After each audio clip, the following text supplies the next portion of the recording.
Once upon a time, in a valley tucked away beneath the shadows of great jagged mountains, there lived a shepherd boy.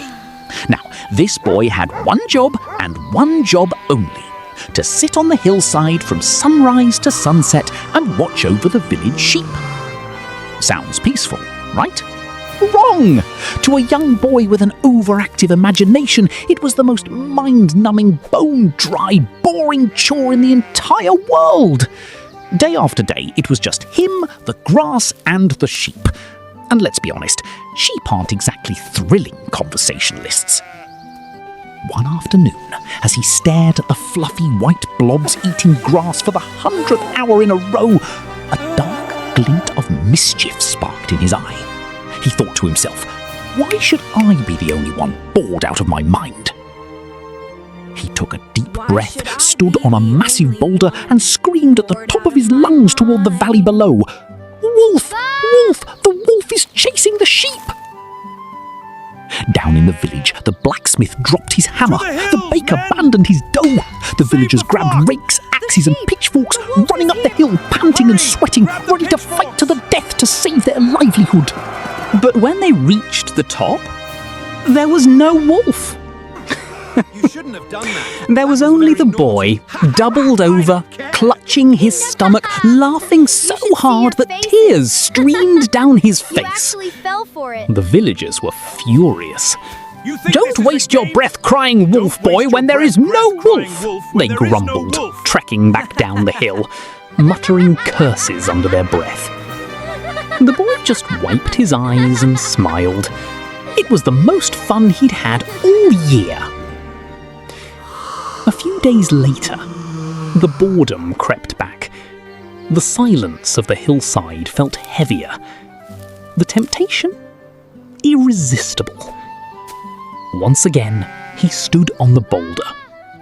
Wolf! Wolf! Help! The wolf is here!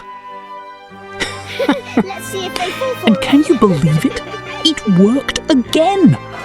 The villagers, fueled by sheer duty, raced up the hill, hearts pounding, only to find the boy rolling in You the should see grass, your faces. howling with laughter at his own You brilliant actually prank. fell for it. Keep your wicked games to yourself, the village elder warned, his voice shaking with anger. The next time you call for help, we won't look up. When there is no wolf. Then came the next afternoon. The sun was dipping low, casting long, bloody shadows across the ridge. The air grew suddenly cold. The sheep stopped grazing. They crowded together, trembling. Out from the dark perimeter of the forest, a shape emerged. It wasn't a shadow. It was grey, massive, with yellow eyes that locked onto the flock. A real wolf. The boy's heart dropped into his stomach. Terrified, he scrambled onto the rock, his voice cracking with genuine icy fear. Wolf!